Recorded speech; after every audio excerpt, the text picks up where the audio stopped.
मन मंदिर माँ सत्य नाम के ज्योति जला लेना। Music by Maheshta studio. मन मंदिर माँ सत्य नाम के ज्योति जला लेना। हे संगी मोर सतनाम लगा लेना। हे दीदी वो सतनाम लगा लेना। मन मंदिर माँ सत्य नाम के ज्योति जला लेना। मन मंदिर माँ सत्य नाम के ज्योति जला लेना। हे संगी मोर सतनाम लगा लेना। हे दीदी वो सतनाम लगा लेना।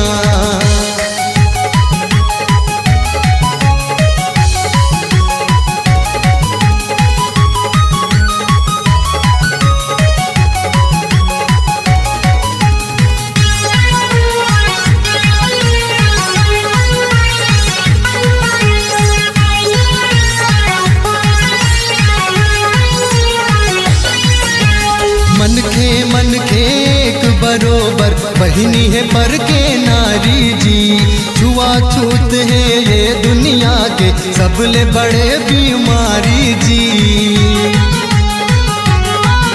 Music by Maheshta studio.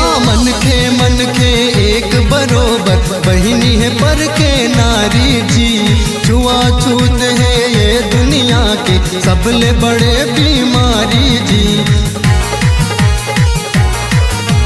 बाबा के संदेश महान हावे ये जग मां। बाबा के संदेश महान हावे ये जग मां। हे संगी मोर सतनाम लगा लेना। हे दीदी वो सतनाम लगा लेना।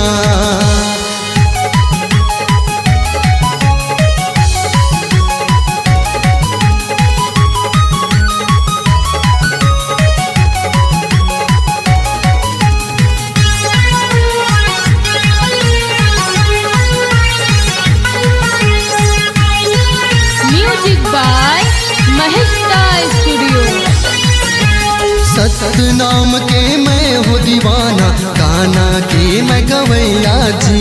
जांजगीर चांपा जिला है बिरला के हो रहोया जी।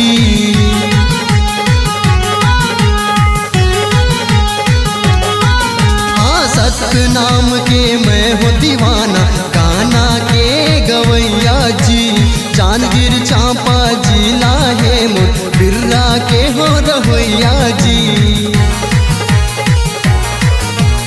अशोक लहरिया के संग माथों की ठुमका लगा लेना। अशोक लहरिया के संग माथों की ठुमका लगा लेना। हे संगी मोर सतनाम लगा लेना। हे दीदी वो सतनाम लगा लेना। मन मंदिर माँ सत्य नाम के ज्योति जला लेना। मन मंदिर माँ सत्य नाम के ज्योति जला लेना। हे संगी मोर तो ताली बजा देना। हे दीदी वो तो ताली बजा देना। हे संगी मोर सतनाम लगा लेना।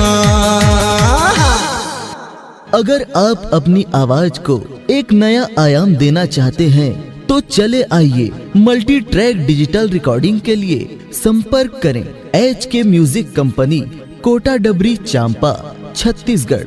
मोबाइल नंबर है 9329238487 और 8085380339।